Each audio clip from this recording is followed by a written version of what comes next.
Bună, sunt Oana Luisa, antrenoare de fitness și pilates, nutriționistă și creatoarea comunității OneFit, locul în care femeile învață cum să ardă grăsimea, cum să elimine celulita și să tonifieze toată musculatura corpului chiar din confortul casei.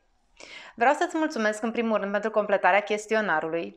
Acum vor ajunge în mailul tău de 3 ori pe săptămână clipuri educaționale pe temele din chestionar. Astăzi am ales să discutăm despre un subiect pe care l-ați formulat mai multe dintre voi și anume ce alimente am nevoie să evit ca să ard grăsimea de pe burtică. Aceasta a fost una dintre întrebări, așa că asta este prima întrebare la care aș vrea să vă răspund. În primul rând vreau să-ți povestesc despre grăsime și anume ce este grăsimea. Fix din definiție ne vom da seama și de soluție. Grăsimea este practic exces de energie neconsumată. De-a lungul timpului s-a adunat un mic exces în fiecare zi de energie pe care noi nu am consumat-o. Și atunci ea se depune sub formă de grăsime, depozite. Și ca să merg și mai departe și să explic ce se află în spatele acestui strat care contribuie la formarea excesului de grăsime. 1. Consumul zilnic de calorii în 24 de ore, da? Cât mâncăm pe tot parcursul zilei. 2. Câte calorii ar pe parcursul acelei zile prin diverse activități, fie că e sport, fie că e stat, și statul pe scaun consumă calorii, dar foarte puține. Absolut orice mișcare consumă calorii, că facem cumpărături, că gătim, că facem curățenie. Toate consumă energie, evident, într-un grad mai mic sau mai mare. Aici discutăm doar despre factorii principali. Și 3 este vârsta. Odată cu înaintarea în vârstă, la fiecare 10 ani, noi pierdem o anumită cantitate de mușchi, dacă nu este întreținută prin sport. Corpul nostru are sistemul de supraviețuire foarte, foarte bine pus la punct. Asta înseamnă că după un anumit timp, ca organismului să fie mai ușor să lucreze cu tine, dacă nu faci sport, consideră că tu nu ai nevoie de musculatură și atunci se scade ușor, se atrofiază, da? Musculatura, ca să nu mai consume atâta energie. Și ne mai consumând corpul atâta energie, noi, dând aceeași cantitate de mâncare, excesul acela zi de zi se depune și atunci stratul de grăsime crește, da? Stratul de țesut adipos crește. Tocmai de aceea, cei mai importanți factori, câte calorii am mâncat pe zi, câte calorii am ars și vârsta pe care o am. Avem nevoie ca în funcție de vârstă să ne adaptăm stilul alimentar. Acum că am vorbit despre factorii care contribuie la stratul de țesut adipos, acum vreau să-ți spun că grăsimea este de două feluri.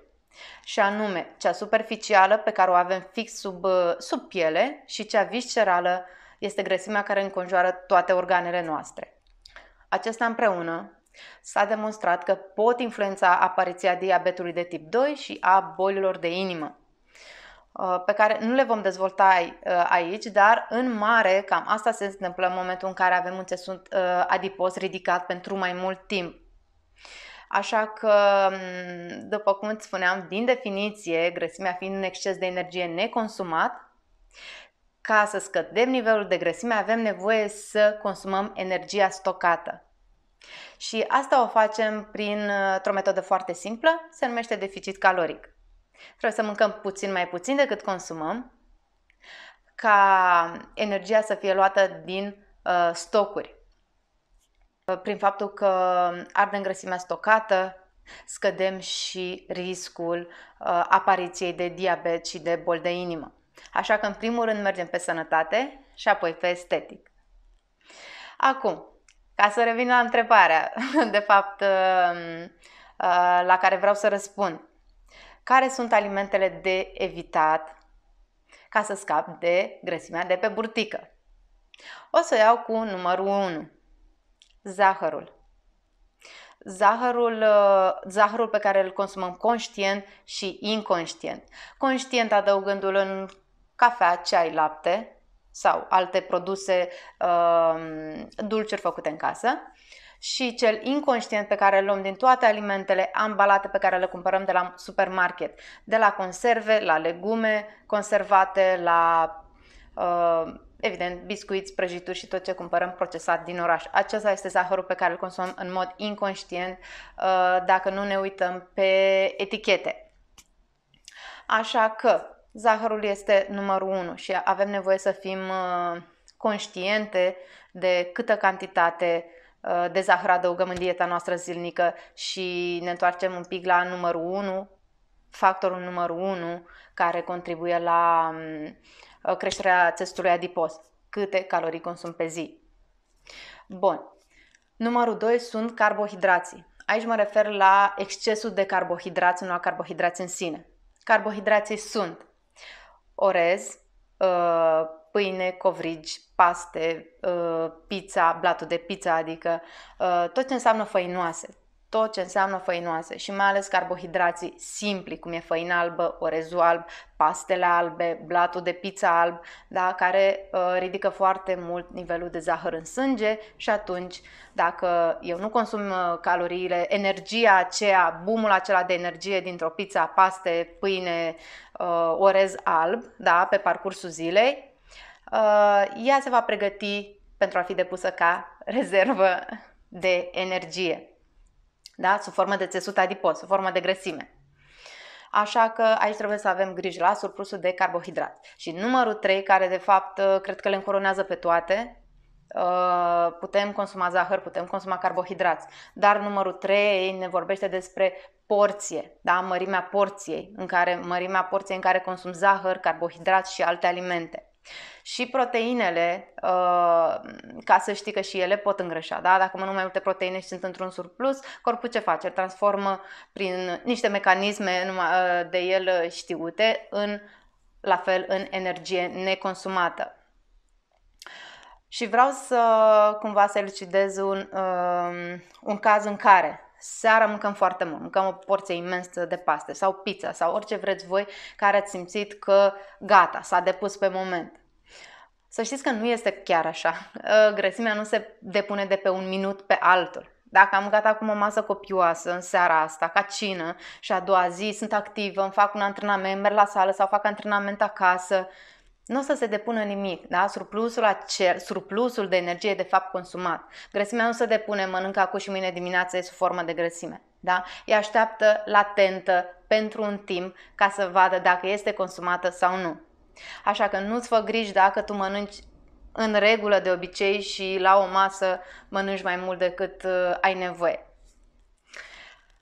Și pentru că am străbătut 1, 2, 3, zahăr, carbohidrați și porția, da, la care trebuie neapărat să fim atenți, acum pot să spun o listă în mare de alimente de evitat atunci când vrem să ardem surplusul de grăsime și de pe abdomen, și de pe abdomen și de pe restul corpului. O să pun pe listă alimentele prăjite, da, sunt de evitat. Orice, vegetal, animal, alimentele prăjite ar trebui evitate. Sucurile de fructe. Mănâncă fructul ca atare, evită sucurile care de fapt au doar zahărul din fruct, iar pulpa este dată deoparte, care ar trebui să încetinească puțin procesul de absorpție. Pâinea albă, pastele albe le-aș evita, orezul alb l-aș evita. Produsele de patiserie, iarăși, produsele de patiserie sunt o bombă calorică, în sensul că au și carbohidrați, au și zahăr mult și au și grăsime, o combinație letală pentru arderea grăsimii. În definitiv, de fapt, toate alimentele pe care le-am spus acum au un numitor comun, și anume, sunt produse alimentare procesate, unele mai înalt procesate, altele mai scăzut procesate, dar sunt procesate. Așa că evită să cumperi alimente care nu știi ce conțin, nu au un label unde poți citi ce conțin și în ce cantitate. Eu sper că ți-am elucidat Ți-am făcut cumva o idee cam ce ar însemna să arzi grăsimea. Grăsimea, să știi că se arde overall de pe tot corpul. Nu putem să scădem din burtă și să rămânem cu picioarele groase, de exemplu, cu grăsime. Așa că va fi un proces pe de-a întregul. Vreau să fac o scurtă recapitulare ca să mă asigur că ai înțeles. Grăsimea este exces de energie neconsumată. Am mâncat în fiecare zi câte puțin mai mult și puținul ăla mai mult s-a depus. Da? Asta e un exces de energie neconsumată. Avem în vedere 3 factori foarte importanți când vine vorba de acumulare de țesut adipos. Caloriile pe care le consum, caloriile pe care le ard și vârsta. Acestea trebuie coordonate astfel încât să menținem un nivel de țesut adipos sănătos. Grăsimile sunt de 2 feluri, superficială sub piele, viscerală în jurul organelor, care este cea mai periculoasă. Avem grijă așa la zahăr, carbohidrat și porție. Cât de mare este porția de mâncare. Alimentele de care ar fi bine să ne ferim pentru a arde grăsimea, vi l-am numerotat. Pe scurt, evităm alimentele înalt procesate. Citiți ingredientele, citiți pe absolut tot ce cumpărați ca să știți cât zahăr sau să fiți conștiente cât zahăr adăugați în dieta voastră și câți conservanți. Despre conservanți o să fac un clip în dățile viitoare ca să vă explic cum influențează și ele creșterea în greutate și retenția de apă. Dar până atunci îți mulțumesc pentru vizionare. Acesta este primul clip educațional în urma chestionarului și știu că în fiecare zi, pe baza acestor clipuri, vei fi mai conștientă, vei alege mai conștient alimentele, vei face sport alături de mine sau în sală și vei obține cele mai bune rezultate. Încă o dată, îți mulțumesc foarte mult pentru completarea chestionarului. Dacă ți-a plăcut acest clip și consider că este folositor și pentru alte femei pe care le cunoști din viața ta, dă un share, te invit să dai subscribe ca să primești tot timpul informații actualizate pe baza chiar întrebărilor tale. Îți mulțumesc pentru atenție și o zi minunată în continuare!